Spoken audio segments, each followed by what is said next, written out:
Welcome to SOUHAN-UNFILTERed at SOUHAN-UNFILTERed.com. We good? Did they catch that? All right. This is Jim Souhan with you from Kieran's Irish Pub in downtown Minneapolis. We are live on the Alive and Social Network. Again, you can find this podcast and all podcasts at SOUHAN-UNFILTERED.com. Tonight, I feel very lucky to have with me Terry Ryan, General Manager of the Minnesota Twins, someone I've known about, a quarter of a century now. God, that means one of us is getting old, Terry. Yeah, that's a long time, Jim, but some of those years were good and some not so good.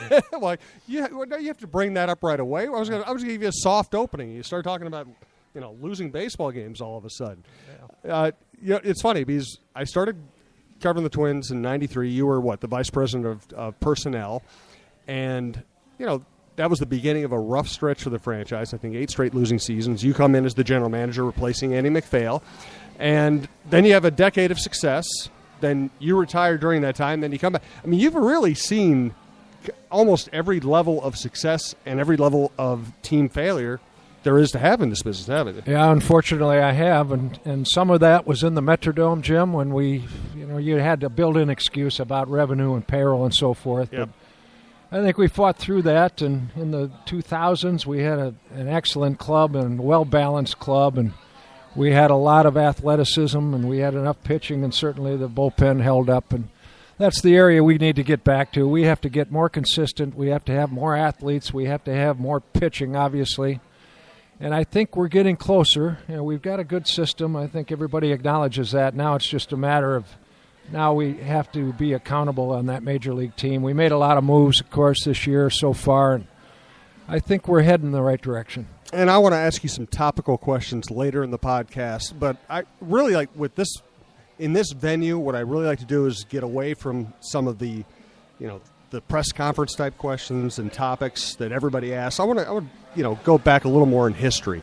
Let's start with, how did you end up getting into baseball just to begin with? You grew up in a small town in Wisconsin, right? Right. Yeah, I grew up in Janesville, Wisconsin, down on the southern tip of that state, and I played multiple sports, but ultimately in high school I ended up developing as a decent left-handed pitcher. I got drafted by the Twins in the 35th round, so it took me a long time to get any telephone call. But ultimately I signed a scholarship offer to the University of Minnesota and Dick Siebert. And instead of going to college, the Twins upped the bonus offer in August, and I signed a contract. So I signed right out of high school. I went to spring training. I made an A club right out of spring training and ultimately had an excellent first year, and it went south from there. So I pitched about 4 years and then got released, as was well warranted. I should have got released. I just did not pitch well, and I got hurt a lot. I went back to school at the University of Wisconsin and got a degree, and I thought I'd coach and teach for a long time, and as soon as I got that degree, I decided I'd wanted to get back into the game, and I was lucky enough that Frank Cashin with the New York Mets, who is a well-regarded GM and had been with the Orioles and the Mets, and he hired me, and I became an area scout in the Midwest for 5 or 6 years with the Mets, and then Andy MacPhail was hired here, and he brought me back to Minnesota with the Twins organization. I became the scouting director, and I've been here ever since. About 86 I came here, and I've been here since. Your first year, I think, 10-0 with a 1.70 ERA in Class A. Yeah, I was 19 at that time, and I had a heck of a year, and some of that's deceiving because when you end up being a closer in a professional game, you're going to blow a lot of leads and then get the win the next inning. That happened to me quite often. Well, 1.70 ERA would argue against that. Yeah, I had a good year, and I never did reach any of those types of heights past that year. And a few of it's injury, but a lot of it's not doing what you need to prepare to be a pro player. I messed around too much, and I didn't prepare in the off season. I wasn't exactly a choir boy during the season. I did enough to get out of the game in a short amount of time, which is sad. It's interesting you bring that up, and you've brought that up with me before in the past because you are known among current and former Twins players as being kind of a taskmaster. You're the guy who will go into a minor league clubhouse and go up to a kid and say, "Hey, you're not doing it. You're not taking care of yourself. You're not running your career the right way." Is part of that due to the fact that you felt like you didn't give yourself a chance? Yeah, I don't. It's more than a part of it, because I know what not to do, so I could explain to a kid exactly the path that I took and the right way to go about the business. And I had a lot of credibility in that area, because I was not the guy that you wanted to pattern your career after. I was hurt all the time, which drives me nuts now. You know, you can't do much with a player if you can't develop them and get them on the mound or get them out in the field. So that is one of my objectives when I go into a minor league camp or a minor league city, one of the affiliates, and I'll pick out a couple of our guys that need a little attention, and I'll pull them in and I'll give them my 2 cents, especially if the manager or the coach wants me to. And sometimes it works and sometimes it's just lost time, but nonetheless, I'll give it a shot. So how did you go from being a player who, by your own admission, kind of messed around a lot, to being a scout who was known for his work ethic? How did that transformation happen? Well, I always promised myself if I ever got a second chance to get back in the game, I'd never do it the same way I did as a player. So I did work at it, and I had a father and a family that were hardworking people. I worked construction for about 10 years with my dad, which was a horrible job for me because I just didn't get it. But I knew what it was like to get up at 5 or 6 in the morning and be on the job at 7 and get home at 5 or 6 at night, and ultimately you had to earn your money in that area, and I didn't particularly want to go back to that. So I was fairly relentless on exactly what I wanted to do, and I put in a lot of time, and it didn't come easy to me, this professional sports. I had to really work at organizing my time and the schedules and the geography and getting to know people. I'm not the most person-friendly guy, Jim, as you know. I'm not the type of guy that can tell a joke and all that good stuff. I had to really work at getting to know people, and through the course of time, that's kind of how I went. People trusted me and believed in me, and if they told me they had a kid, I would show up, and I kind of gained some credibility at that approach. So that's kind of how I went about my business. What was your dad like? My dad was a big, tough drinker, and he was a very tough worker, and he was a military guy. He was a Marine, all that stuff. He was an Irishman, and sometimes that got the best of him, but he was a guy that we had 6 boys in my family. I didn't have any sisters, which I wish I would have. I might have been a little bit more understanding of my wife and my daughter. So it was a good athletic family, but a construction-type family. It's interesting you bring that up, too, because when I was going to journalism school, I worked summers in a factory, and then before my senior year, I worked as a smelter. You know what a smelter is? You basically take engines apart and separate them into different metals and melt them down. And I tell you what, this soft life as a journalist looked awfully good to me after you do a few of those jobs. Yeah, I think all of us learned that we know exactly once we get into an area that we enjoy, you never have to act like you have a job here. This is kind of an enjoyable gig I have, and I think you enjoy your profession. And that's one of the pieces of advice. You always get people that say, how do you get into the journalism? How do you get to be a sports writer? Or how do you get into baseball or pro sports? Well, once you get in, you can take care of your business and you can pretty much set your own speed and what you want to do. But there is something to be said about finding something you like to do, because you really don't call it work. I don't know if you'll admit this, but a lot of people I know in baseball always talk about people who see the game differently than others. And the easy examples are Tom Kelly, who's, I think, kind of a genius at looking at a baseball game and figuring out what's going to happen 3 innings later, and Paul Molitor, who, as you know, throughout your minor leagues, you have players who are shocked by what he sees on the field. But I've also had a lot of people say the same thing about you, that you can see something in a player, you can see things on the field that not every scout sees. Even if you don't want to agree with that, let me ask this question.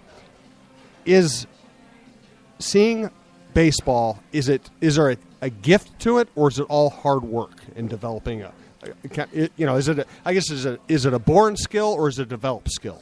I think it's a developed skill. Now, you have to have, I think instincts certainly play a piece to this, but your background and your history and where you came from and what position you played, it's a little tough for a guy that's an ex-pitcher to go in and evaluate a hitter, for instance. So I've had to learn how to look for things in hitting that, I wish that I had been an accomplished hitter so I would know what the heck I'm talking about. But, you go to clinics and you read books and you listen to people that are ex-hitters, and Molitor is a good example. And Tommy Kelly and I were close friends back in our young minor league days. So you listen to those types of people. All right, what do you do and what do you look for, and what's a area of concern with this guy, for instance? And in hitting, one of the concerns is fear of the baseball, and you don't ever have. Tom Kelly always told me, you look at a stat page on a hitter, go in there and see how many times he's been hit by pitches. And if the guy hasn't been hit, that probably means that he's afraid. So that's one of the things I've always stuck in my craw. But Molitor and Kelly watch games different than I. But when I go see an amateur player, for instance, or even a minor league player, I very rarely take my eyes off that guy, even when he goes into the dugout, and see how he reacts to umpires and teammates and coaching and criticism, and whether or not he's inside the game and whether or not he's paying attention. Those are things that you just have to be disciplined enough to do if you're going to evaluate. We've seen Tom Kelly display a lot of different personalities over the years. He was, he kind of wanted to be the crotchety manager. He kind of kept some people away from him that he didn't want to deal with. And we've seen him, since he retired as a manager, be an excellent broadcaster and be a great guy to talk to around the diamond. What was he like back as a minor league player? He was a little bit more of a free spirit, frankly. He's not anything like he is now. He used to be one of the guys and used to have a lot of fun. He's got a good sense of humor if you can get inside there. But he was just a normal Joe down there. And, of course, he grew up underneath his father, who was a baseball guy. And you could tell Tom probably at some point in his future was going to be in the managerial or coaching ranks, which he did graduate into rather quickly. In fact, he was a player coach in the minor leagues, and George Brophy gave him that job, and I think he followed Cal Irmer as a manager. But he was one of those guys, and it wasn't too much like Ron Gardenhire. I think people put that label on him back when he was a minor league player as well, and put it on him quickly. Gardy was a pretty decent player, and then ultimately ran out of time, and he had his share of injuries, but those guys stick out. We're always looking for future coaches and managers and scouts when we sign guys. If they don't look like they're going to progress as a player, you certainly would like to keep in the organization as something else. I'm not sure people realize this, but I know from doing a story on you back maybe late 90s, early 2000s that you used to have, long red hair? Is that the right way to describe it? Of that. Long red hair? I was a little bit of a renegade when I was a kid. I ride a Harley. I still have a Harley now. Sure, I do. And when I was young, I liked to do a lot of things. I liked to golf. I liked to certainly play basketball, football. I skated, played some hockey and baseball, and I was a better golfer than I was a baseball player when I was a kid, stuff like that. But I also hung around. I had older brothers that hung around. I played pool a lot, and I played ping pong a lot, and I like to do a lot of things that might not be the things that you should have. My father and mother had their hands full with their sons, and I was one of them, and I don't have a lot of things that I'll talk about much when I was a teenager, but I certainly have like those most of things. us. Yeah, there's things in my history that I'm not proud of, but there are a lot of things in my history that I am proud of, and frankly, I found my way a little bit when I got married and things of that nature.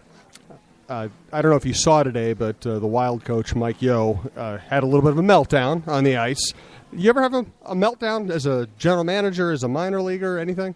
I have had a couple, and I saw that just before I came over. I'm surprised that was on film and out there, but nowadays I'm not sure you can hide from many of those things. And I got a lot of respect for Mike Yao. I think he does a fine job over there. I have a rule that Mr. Kelly always told me to follow. If you can take 24 hours and revisit the situation after a day or so, you're going to be better off. But I've had a couple of the two, in fact, that I really let go on, and I've always remembered those, and I've regretted both of them because they're young kids that I had to unleash on, and that's always concerning when you unleash on a 20-year-old lad that just didn't get it. I finally had enough, and he's skirting and breaking the law and not following anything that you'd ever hope to have happen. And he shortly after, he's out of the game, and it wasn't my decision, but I'm sure he thought it was. You're known, especially by people in my business, as being very accessible, very honest, very very easygoing. But, I know Rob Anthony and a lot of people who watch games with you. They say you get a little heated during games. I don't try to show it, Jim, because I'm always worried maybe a camera's on me. Right. And I do remember how tough the game is, and that's one of the things that ex-players, sometimes we forget that the game really is difficult. But when you see some mistakes that are continually made, or some of the things that little leaguer or youth players should get and major leaguers aren't, and it's one of those that's repeated time and time again, you just get frustrated. And obviously, the game is a difficult thing to perfect. But up in that booth, there are days that we go through some of those situations where you just can't stand it, and you say, we got to do something about this. And then I remember the 24-hour rule, and I'll come back, and okay, we'll start over again. How's your health these days? I'm pretty good. I'm getting there. I don't have taste buds still, which is probably my biggest obstacle. I just do not taste anything, and if I do, it's not good. I have a few foods that I enjoy, and one of them was ice cream, and the other is syrup and waffles, believe it or not. I taste syrup. But as far as anything, soups and stews and meat and things, fish, I don't taste that stuff. I might get a little zing and tartar sauce on fish. But anybody that's had radiation and cancer, I think they understand that it's a long haul. I'm post 7 months, I think, in radiation, and I'm supposed to get those things back, but they're slow in coming. I can exercise, I can run, which I enjoy. I can do about anything physically. I don't have much saliva, so talking too much is an issue, but you'll see me lick my lips a lot more than I should, but for the most part, I'm very fortunate. And have you...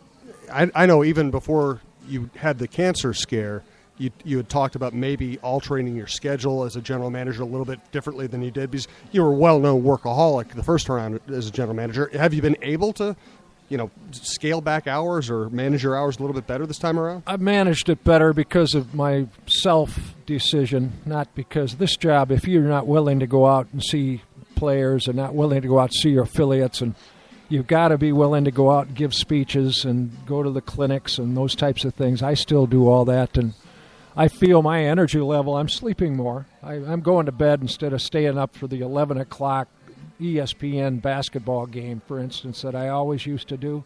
I'm a junkie when it comes to football, basketball. I love to watch bowling, for God's sake. So golf, you name it, I'll turn it on. And if it comes on now at 11 when I should be going to bed, I'll probably turn the TV off, unlike past years when I'd stay up and about 11:30, 12 o'clock, I'd say, all right, that's enough. A lot of us had trouble imagining you as a retired individual.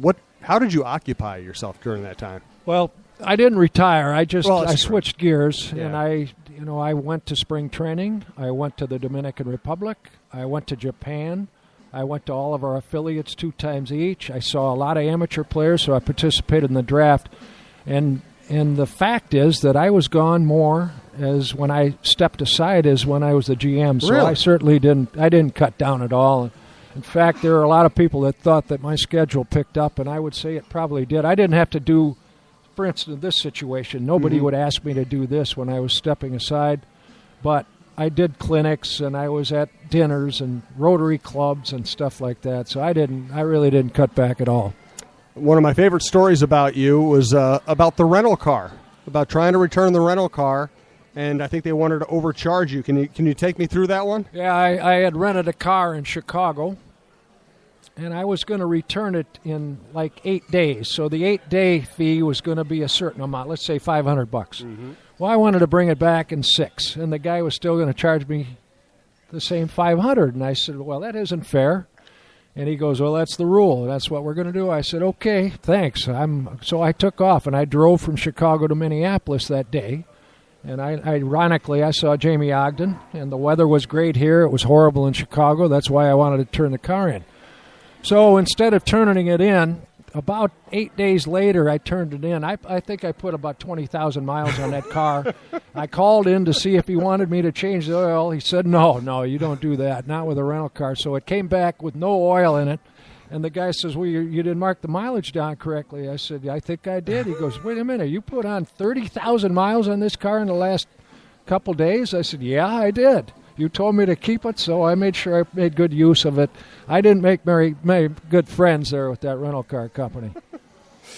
What was life as a scout like? Because, I mean, I think the hour, I know everybody in baseball works crazy hours, but a lot of you have kind of a home base. Scouts are just always on a plane, always in a car. Did that drive you crazy? Did you like it? It's a difficult chore because it is, for me, the most difficult job in the game as a scouting director, because one day you're in Houston, the next day you're in Detroit, the next day you might go down to Chapel Hill to see North Carolina. And unfortunately, until you got back to the room before cell phones and emails and texts and so forth, you'd have either the red light flashing to tell you where to go the next day. Mm-hmm. So if you go into the hotel room at Chapel Hill at 12 in the morning and you have the red light on, you get a decision, all right, tomorrow we want you in Dallas. We want you to see Dallas Baptist.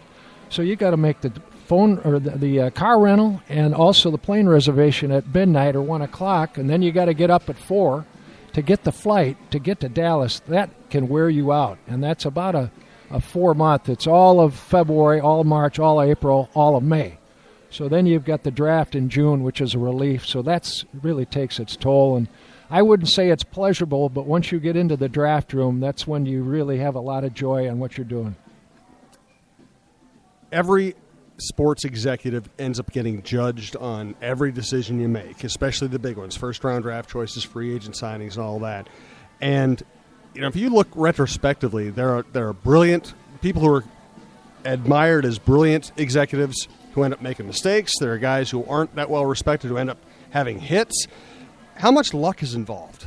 Quite a bit. If you're going to be a brilliant executive, that means you have a brilliant staff recommending things to you. For instance, Joe Mauer, Johan Santana. Even the first rounders usually is what a scouting director and a GM get based and evaluated on. And I can tell you that I have not seen much of our first rounders over the course of the last decade, just because we're drafting so high and we probably have 10 people that see them. What am I going to do? I'm going to go in there and see them one game and I'm going to tell you, no, I don't do that. And GMs shouldn't do that. If they do, they are going to be the GMs that are going to be criticized, because you let your people do their job. You hire good people, you trust them, and they're loyal to you, and they're busting their behinds for the better part of 2 years to zero in on this one selection that makes or breaks us. And Buxton is a good example. We saw Buxton so much. I went down to Baxley, Georgia. I've been there. And it's tough to get to. Yep. I went in there and I saw him pitch, for gosh sakes, because he was a very accomplished pitcher. And I said, well, if you're asking me about what his breaking ball looks like and so forth, I can tell you that, but I didn't see him do much with the bat, and I didn't see him have to go get a ball. I saw him in a doubleheader. I didn't see him perform. So I go in, I said, I like the body, I like his mannerisms, I like his stance, I like his ability to take BP, which I saw. And then I said, if you guys want him, let's go. And we took him. And it was a controversial pick, because at the time I believe we had Revere and Span and a few other center for Hicks, of course. So we took Byron, and of course he was the minor league player of the year, and that's what you do as a GM. All right, I laid eyes on him. I like a lot of things about him, but I can't tell you, I can't dissect his. I did see him run. He could really run. He could really run. So there's things there, and that's what I think as an executive. If you're going to end up having people underneath you, you better trust their judgment. I cover all the sports, and if somebody's going to use a high draft pick on a football player, they're going to do it based on at least, 3 years of college play, right? Plus high school tapes. And you have tapes of every game the guy ever played, basically. Basketball, you can go see them at AAU camps. They play on national TV in college, or you have a pretty good baseline of what they did in high school. Seems to me baseball would be the most difficult sport at which to judge a guy, because, high school, the level of high school competition is very uneven. I mean, Byron's playing in a small Georgia town against very small schools. You don't necessarily get to see them hit top-quality pitching or face top-quality batters. I mean, do you agree with me? Is baseball the toughest one to evaluate? Well, never having to evaluate a football or basketball or a hockey player, I would say that this is unique, and the most difficult area to scout is when somebody has to go to Australia or go down to the Dominican or Venezuela and evaluate a 14-year-old kid, which we do often. Now, a lot of things hinder your ability to scout him because they don't perform under very good conditions. The equipment is not very good. The competition is not very good. The facilities, the infield dirt, for instance, is not very good. So we're going in to scout Danny Santana, and he's 14 or 15. He's not physically mature at all. They don't have any idea what they're getting themselves into, so it's very difficult to address their makeup. And we have to make a call, and sometimes it's $1 million call, like Sano. You know, we gave Sano $3-some million. We don't know how old he is. He looks like a man amongst boys. He's hitting balls out of sight, but it's not against good competition. So all of a sudden you got to make an over $3 million decision, not knowing the guy's makeup much. So that's the difference. Now going in to see a kid pitch for the University of Minnesota, and he's from the state of Minnesota, and you might have seen him play for Eden Prairie for a couple of years, and then he goes up and you see him 3 more years at the U, that's a different story. That shouldn't be all that difficult for a guy that's got some experience at evaluating a player. Let's go back to Santana. You end up trading for him in the Rule 5 draft, which means the Houston Astros didn't protect him. He's a athletic left-handed guy. Didn't really have a changeup back then, but he looked like a pitcher to me the first time I saw him. How does that happen? Is that because, you know, you probably have some empathy for the Astros being put in that situation? Yeah, I do have some empathy because I think I heard that he was their 41st guy to put on the roster, so he was one off. If they had changed that, it would have changed the history of this franchise and their franchise. Mm-hmm. We ended up seeing him. He was pitching in the Midwest League. We had our minor league manager who was running our team in the Midwest League, and we had a pro scout, Bill Milos and Jose Marzan. They both had 6s on him, which is a high number for a young player. That caught our eye. We did a little history. We did the makeup. He was pitching in Venezuela at the time, and we had some contacts down there. It all added up for us to take a shot at him. We weren't very good at the time, as you recall. I think it was 99. Mm-hmm. So we took him, and we had trouble getting him through that season, Jim. It was a struggle. Tom did a good job. Dick Such did a good job of hiding him. And ultimately, we sent him back, and Bobby Cuellar taught him that changeup and history and the Cy Youngs, all that stuff. But it wasn't as easy as it might have looked, and that's kind of the story on Johan Santana. We took a gamble, and it ended up being a very profitable gamble for the Twins and Johan himself. And for listeners, when Terry refers to a 6, that's a 6 on the scouting scale, which runs 2 to 8. Correct. That's a high number. You get a 6, and you better start paying attention to a guy that's not on the 40-man roster. You made a lot of very productive trades, especially from like the Knobloch trade 98 through the middle 2000s. You made a lot of very productive trades. Is it harder for you to trade these days? Because you had a lot of lopsided trades back then. Now I don't even think you're making a lot of deals. It's tough to make those trades nowadays because there's so much more scouting in the minor leagues for sure. There's many more statistics that are very valuable to a guy that's sitting in my chair that, well, this guy, he's sabermetric friendly, and I'm not going to let this one go. So there's a little bit more of that, but you can still make trades, and they're available, and there's no excuses for not making trades if you think you've got the right situation. And, you know, we made some good ones, we've made some bad ones, and we'll continue to do that. As we say, if you're not trying to make trades, you're going to be a failure. And some of them work and some of them don't. And the ones you mentioned, Jim, have been out. Certainly they come to the forefront because it's one of those things that you can keep a guy for 6 years once he arrives. That's Terry Ryan. I'm Jim Souhan. This is Souhan Unfiltered at SOUHAN-UNFILTERED.com. Right now we're going to play a quick promo for another show on the Alive and Social Network, the Rusty Gatenby Show. Hey everybody, Rusty Gatenby here. So you think you've got a bad commute? Michael Francis is a Minnesota farmer. He works in California. I'd like to do thought cycle weekly in the winter. It is well-coordinated calendar planning. Michael is a top executive at DreamWorks. His boss is Steven Spielberg. Wear creative cocktail. I happen to be wearing a vintage gown, long gown. So is Michael. Yeah, that's right. Together with his wife, Britt Kyla Francis, they have helped organize a one-of-a-kind charity event at the Mall of America Sunday night. The Golden Globes, I think, of all the award shows is always the most fun to attend because it has got great energy and it's lively and often champagne-fueled. That's right, they're bringing the Golden Globe experience to you, and it's all to benefit St. Jude Children's Research Hospital. Our daughter was treated there for brain cancer 6 years ago. The most remarkable thing about the hospital is that it's a research center, so in real time they share all of their research and protocols with every other hospital. It might be cold outside, but Sunday night at the Red Carpet for Hope, the Radisson Blu Hotel will be a Hollywood hot spot. In addition to the dinner and watching the show, where there'll be a few special moments within the show for our guests.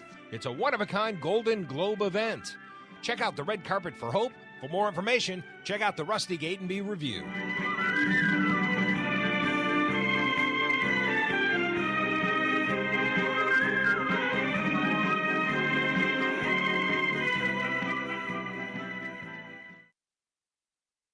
Back with you. This is Jim Souhan here at Kieran's Irish Pub with Twins general manager Terry Ryan. He's kind enough to walk down the street from brave the cold, walking here from Target Field.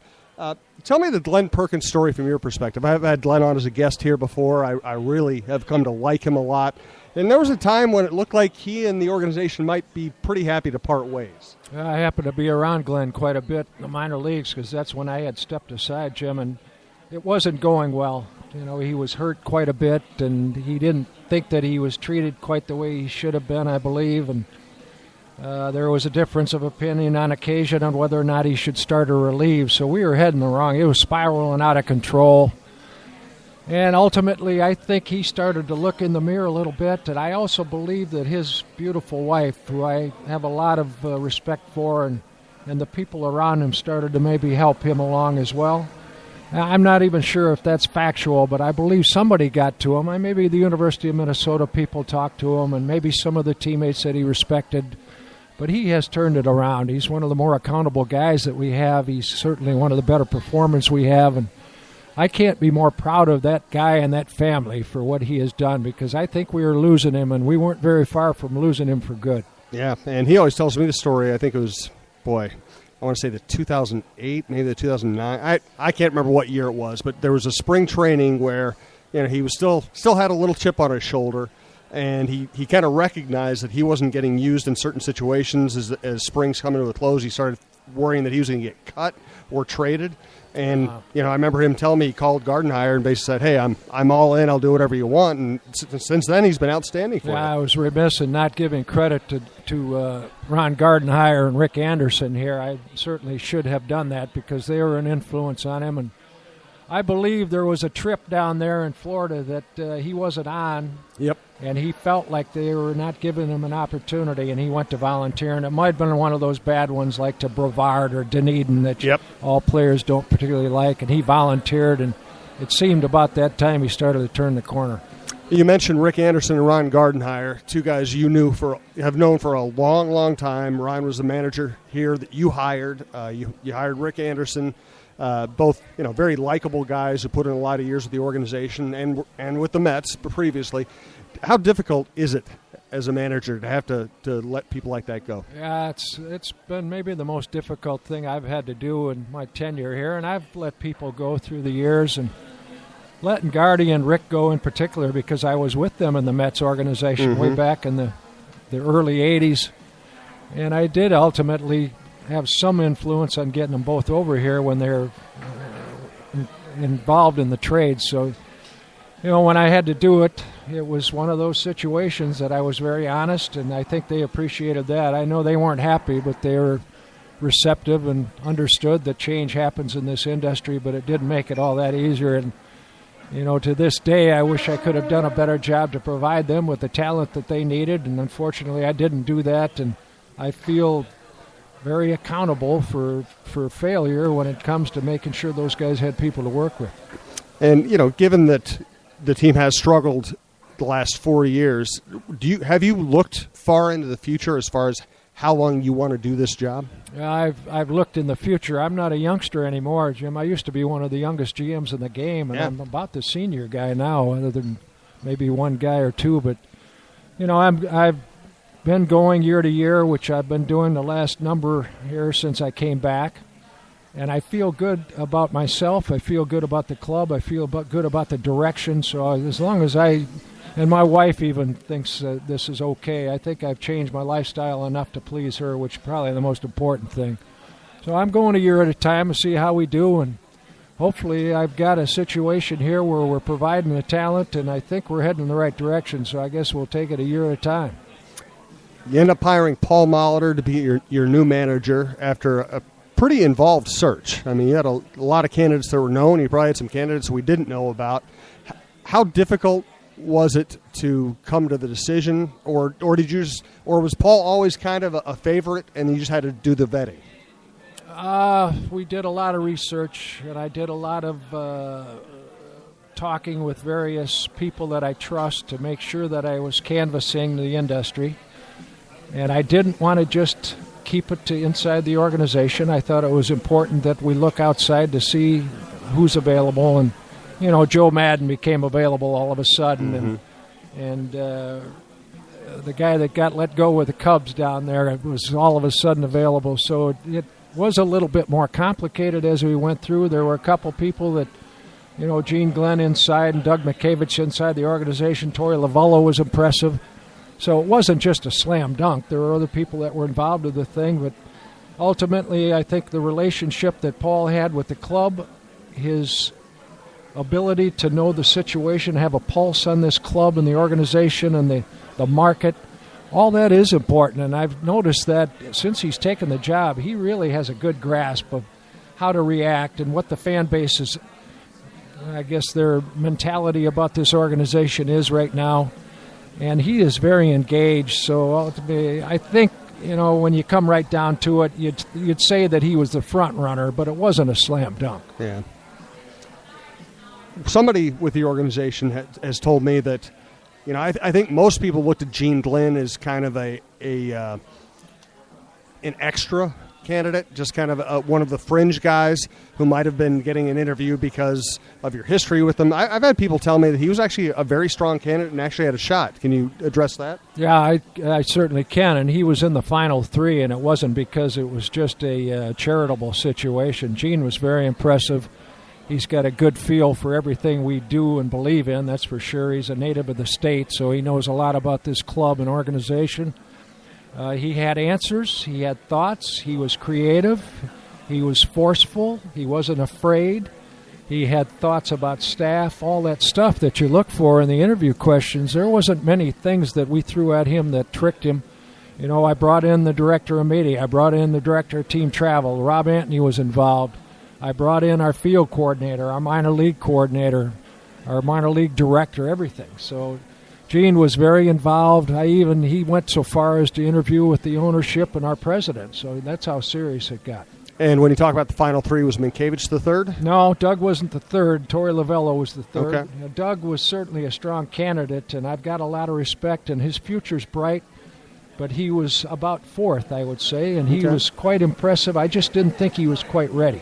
Yeah. Well, I mean, I like Doug a lot, and I spent some time with him in Fort Myers last year, and I would tend to agree. I think he's a talented guy. I love his intensity, but, you know, he's pretty new to managing. Yeah, I do believe that Doug Mickevich is going to be a good major league manager in the very near future. I don't think he's one of those guys that needs a whole lot of time in the minor leagues, but I just didn't think he was quite ready for this one. As we mentioned earlier in the show, you went through some losing in the Metrodome, but as you said, there was a built-in excuse, and there were low payrolls. There were years when the Polides weren't even expecting you to try to contend.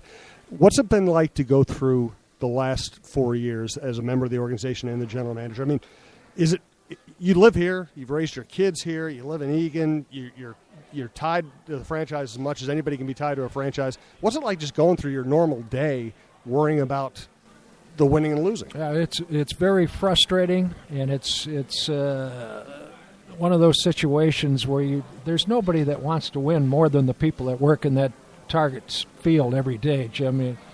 You know, some people, when they see you walking down the hall and you're 20 games under 500, they'll drop their head. They don't even want to look you in the eye. That's a bad feeling. And I don't want to go through that much longer, if at all. It's just one of those situations. There have been things that didn't work, and there have been injuries that complicated our matter, but for the most part, we don't have any excuses. We got plenty of revenue. We got a beautiful ballpark. We've been able to go out and get international players. We've been able to go get amateur players. I don't have any excuses, and we need to get this thing straightened away, but it has been very tough and frustrating to watch, and there's nobody more accountable than me in our front office, and we're going to straighten this out, and hopefully it'll be sooner rather than later. The team has had a lot of costly injuries the last handful of years. Do you look at that as bad luck, or do you look at that as something that needs to be fixed? It needs to be fixed because everybody has costly injuries. And look at the Detroit Tigers. Victor Martinez a couple years ago went down, and what do? They go get Prince Fielder. So you can talk all you want about injuries, but it's just another excuse. You got to overcome them, and you got to have more depth. You and I have talked about the idea of advanced metrics in baseball before, and I think I think the perception of a lot of people, especially frustrated fans, is that you guys don't care about advanced metrics at all. I tend to find that you, in my conversations with you, you tend to look at advanced metrics the way I do, which is they can be a very valuable tool, but it's dangerous to rely on them too much, and it's particularly dangerous to rely on defensive metrics, in my view. What's your view? Defensive metrics, I don't think, have caught up to the rest of the sabermetrics in the game, and they're close, and people are starting to have equations or some sort of formula to be able to close the gap, but still it's not anything that I would trust, but I do trust many of the metrics, and many of the offensive metrics have a lot of credibility. I do like sabermetrics, Jim. I do look at them quite often, and I certainly have a department over there that is deeper and more educated about some of the things that are credible. But I don't make a decision without at least talking to our people about what do you think. You know, I like people that are out front. I don't like people that give me the answers after the facts. I don't need answers about last year from the sabermetric people. I need it next year. All right, let's have it. So I've got that, and I have people that are contributing to my ability to make a decision. And finally, on that point, you can get paralyzed over statistics and sabermetrics. And if you keep looking deep enough, you're going to just paralyze yourself, and you'll never make a decision. So I take in the scouting, the evaluation, my personal knowledge, what I'm going to get from everybody as far as makeup, and then certainly the sabermetrics people, and I make a decision, and hopefully I don't get paralyzed. I've spent a lot of time with Buxton in the last year and a half, and a little bit of time with Sano, a little time with both of them.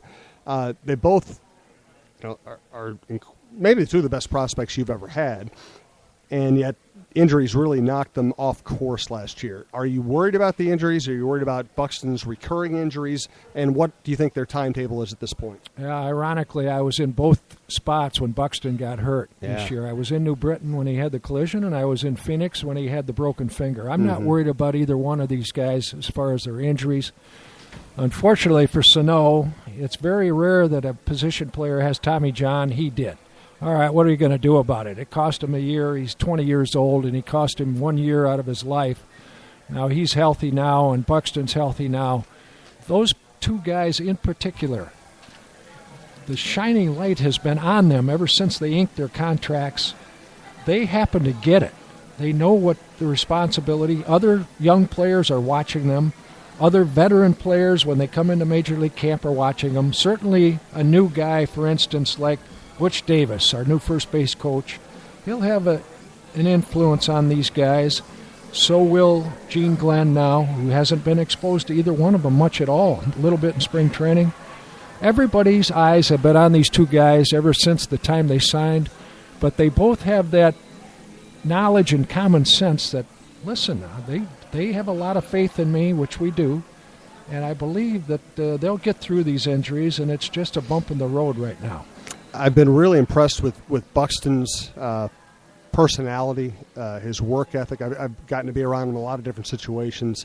He just seems like a very solid guy. Sano I don't know as well, and while I've heard only good things about him from Minkiewicz and other people who have been around him in the organization, he also seems to have a bit of a little more flair, a little more temper. How different are these two guys, and are there any concerns in terms of makeup for either of them? Neither makeup concerns me. Certainly Sano's got a little bit more charisma and leadership, and he's much more vocal.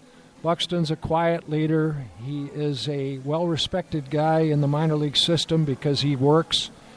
His work ethic is second to none. He shows early, leaves late, and he's not afraid of, when it comes to getting the job done, he won't take shortcuts. Sano's got a tremendous sense of humor, and ironically, I talked to him this morning about coming to Twins Fest and reminded him to bring a coat. It's a little chilly. He says, "You get me a coat." I said, "Mine are too small for you." So he's got a good sense of humor, and just those two guys are the types of guys you'd like to have as a son.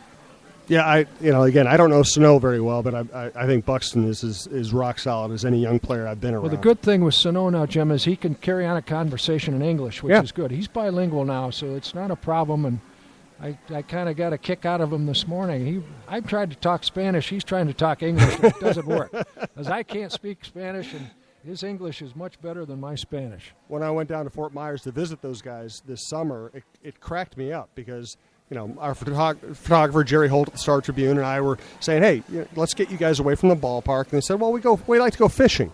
And I'm thinking, okay, two young millionaires, they must be going out on a nice yacht, maybe a little ocean fishing, go catch a big stripe, something. And no, what they did was, along 6 Mile Cypress or whatever that ballpark whatever that freeway near the ballpark is, they're fishing in one of those damn ditches next to the ballpark. Here you have two guys who could be superstars just pulling their trucks off the side of the road and dipping the fishing lines in. And again, it's like a drainage ditch they're fishing out. Yeah, I saw that article. I thought it was a good article, and that gives you an indication that they haven't forgotten where they've come from. That's for sure. They were both raised right, which is encouraging. And both of them, they're not prima donnas, which, we've had players come through our ranks that were entitled. We've heard that too many times in our organization. I certainly want to get rid of that word in our organization, and those two guys will help me do it. Give me your view of Joe Mauer at this point in his career. Well, he had an off year, and I've read enough about, and Paul Molitor's got a good take of that. Every once in a while, you got to give a guy a mulligan about having an off year. Joe had an off year. There's no doubt in the transition and the pulled oblique and things of that nature. I suppose they all contributed to it, but I don't think there's anything wrong with Joe. I think his swing will be fine. The shift might have got into his head a little bit like it did a lot of players this year. It was the year of the shift, actually, that a lot of teams were doing it with success. That was one issue. Moving to first base, I thought he made that transition very seamlessly on the defensive side of the game, and he just did not have a good year on the offensive side of the game, and it looked like he was going to start turning the corner, and then he pulled that oblique, and it just set him back again. And we've got to get over the injuries and get him out there for 160 games and see what he can do, and obviously I still have a lot of faith in he's going to return to his normal self. One thing that worried me last year is even when he was healthy and seemed to be squaring the ball up a lot last year, he just seems to have a ton of hard outs, whether it's because of the shift or mainly because of the shift in the ballpark. And he also seemed to take a lot more called third strikes than he ever has before. And I wonder with a hitter like Joe, who's had the same swing his entire life, do you want him to adjust? Do you want him to try to do something to beat the shift, or do you want him to just keep on, with the swing that's always been successful for him? Well, that may be a discussion with Mr. Molitor because he knows more about it, but I would say, if you want my opinion, I would say yes. He's going to have to start adjusting to the way things are going now. The shift is new, and he did have a lot of hard outs, but your point is well taken here that he struck out way more times than I'm ever expected him to. He was swinging through pitches I thought he would kill. He wasn't squaring balls up that I thought he would kill. So I'm going to give it just that off year, give him the mulligan, and let's see what he comes back. I'm guessing that he's not too happy about that year, and he's a proud guy. I don't think he has much interest in there. On occasion were some boo birds out in the stands this past year, and I don't think he liked to hear that either. So there are a lot of things there that I saw that I wasn't expecting, but the amount of strikeouts did concern me. Yeah. Winding down here, I'm going to hit you with a few offbeat questions I ask my guests. I know you have a reputation for being able to sit in a minor league or spring training ballpark and name the tune after about 5 seconds. So tell me, I know you're a music guy, give me a favorite song or artist or album or concert. Just give me kind of your favorite music thing. Well, I can tell you one thing. I was shocked at how good Paul McCartney was. He was great. Yeah, he was great. I didn't expect that. My wife's a tremendous Beatles fan, and I'm thinking I got to go to this, and I kind of went begrudgingly, and when I got there, I was very happy that I had gone. But I like you too a lot, Jim, believe it or not. Me too. Stuff like that. Or we're Irish. We really don't have much choice. Yeah, I listened to the radio so much when I was an area scout that was about the only station that you could get in. There was no Sirius and there was no XM and so forth. So when I drive the 500 or 600 miles, you got to bet that I was listening to the FM station or cassette or 8-track at the time. Yeah. Believe it or not. But I love music, and I still do, and I don't know, depending on, there are days that I'll be listening to Jerry Rafferty or Bruce Hornsby or something like that, and then all of a sudden Eminem comes on, and I'll tune him in. I can go a lot of different directions. You ever been to a Springsteen show? I have not, which I've regretted. I would say if I've got a bucket list, I would say that would be on it, because I like Springsteen. I'm not Bill Smith, who just, he's a Springsteen guy. But yes, he is. I do like a lot of what he does, and I got to get to one of his concerts. Yeah, I remember going to see him when the Twins were in Kansas City one year. It might have been 99 or 2000, and I know Molitor set it up so all the coaches could go. And I was rare time, I was actually staying at the team hotel. I usually stay at my own joint. And I came back, and all those guys were in the bar. And I remember Stel Mazik and these guys looking like, what did I just see? Yeah, I've heard he's fantastic, and I know Paul's somewhat close to him, so I've got an in there, but I don't know. I've always had an interest in somebody like him, and he is some kind of gifted. So I guess by maybe a year from now, Jim, I'll be able to say that I went to one of his concerts. Yeah, well, he's about 66 now, so I would catch him soon. I would get there. And the last time I saw him, he was as good as he's ever been. So this is a good time to catch him. All right, give me a favorite TV show.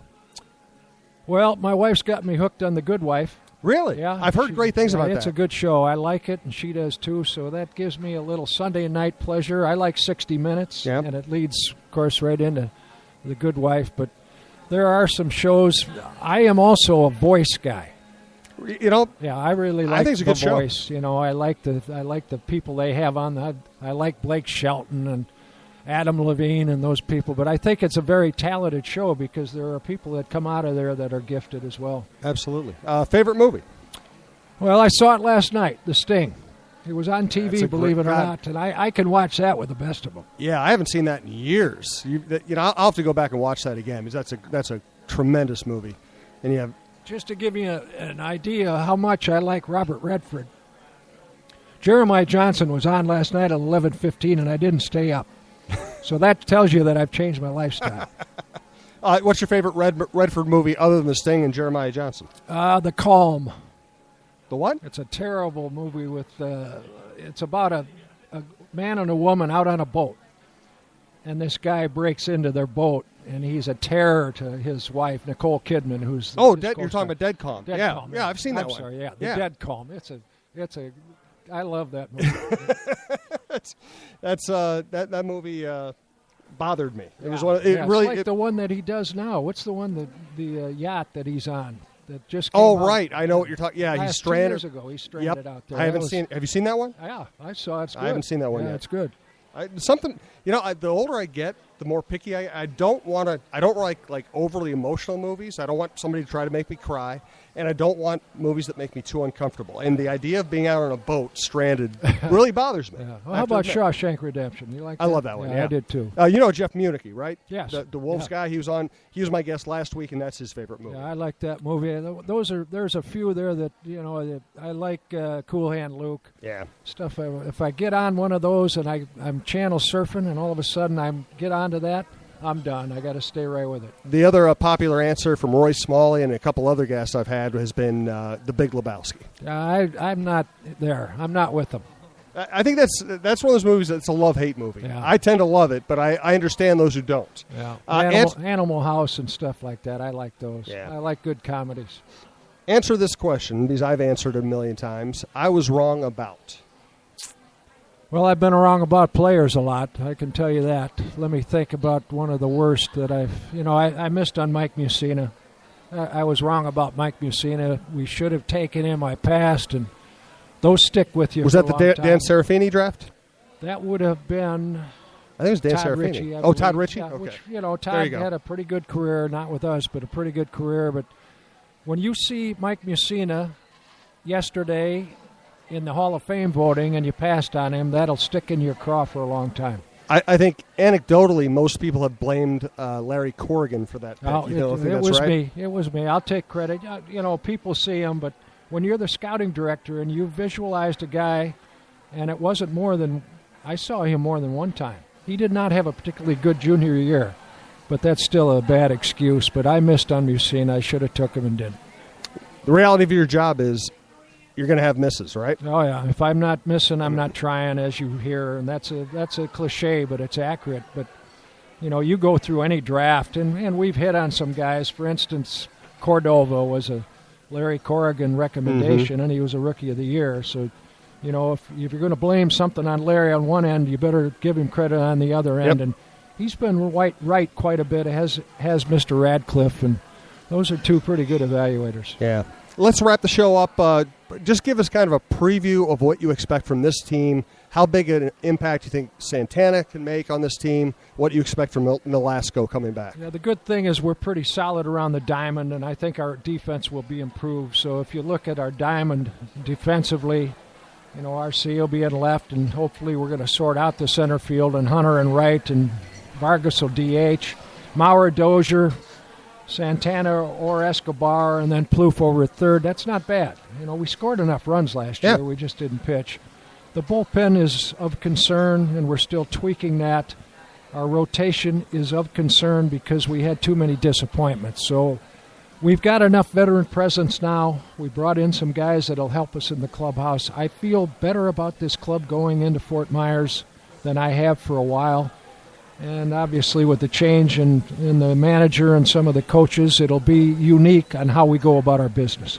Well, to me, it's been a rough 4 years. You can't sugarcoat it. But to me, one of the most fun things about sports is watching a good young baseball team grow up. And I was encouraged by, in particular, Santana and Vargas coming up last year. Santana's such a professional. Vargas has such enthusiasm for the game. You start adding Buxton Sono to those guys, it could be pretty fun. The one other we should maybe add is Gibson made strides. Yeah. I know he was too inconsistent, but there is some hope there that there were days that he was darn impressive. Now we got to get more consistent. And Nolasco, what's he got to do to be better this year? We need to fix Ricky Nolasco. I think mechanically and him engaged with this franchise, Jim, it was a little bit of a struggle for him to want to belong, it seemed like. And, of course, he was hurt some, so I'll give him credit there that if he pitched hurt, I appreciate it. And then when we got him healthy, the month of September he was decent. So I'm hoping he'll build on that month. All right, last thought. Well, I appreciate this. It's nice to talk baseball when it's 10 below. I froze coming over here. I know you did. I But appreciate I'll you tell making what, the trek. I can't wait to get to Fort Myers because the facility has changed down there. If people don't know, it's we put beautiful. a lot of money into that place, and I'm looking forward to seeing exactly the final look to it, and I can't wait to get down there because there's no better experience than going to spring training for any baseball team. There's hope and there's faith and all that good stuff, but the weather and that facility down there is pretty good. Well, I've always loved your facility primarily because of the ability for the fan to go from Major League field to backfield to the minor league system and have completely open viewing for all of your players at all levels. And now that you've added that the new facility for the housing for the players, I had a tour of that last year. That's gorgeous. The place, and now you're dressing up Hammond Stadium. You got more berms, you got more bars. I think if you talk to people that get around the leagues in spring training, I think they consider our place maybe one of the top 5 in the game, which is, I think that's about a responsible choice because I've been in Phoenix a lot. That Salt Lick out there is about as good as it gets in surprise, but we don't take much of a backseat to anybody. No, I agree, and I can't wait to get down there. Terry, I appreciate the time. Thanks you. a lot, Jim. It was enjoyable. That's Terry Ryan, Twins General Manager, of course. This is Souhan Unfiltered at SOUHAN-UNFILTERED.com. Next Wednesday, be live at the local, still lining up the guest. Every Wednesday night at 5 o'clock, I'm at either Kieran's or the local. And you can find everything on the Alive and Social Network, and you can find all the previous podcasts, of course, as well at SOUHAN-UNFILTERED.com. Thanks for listening.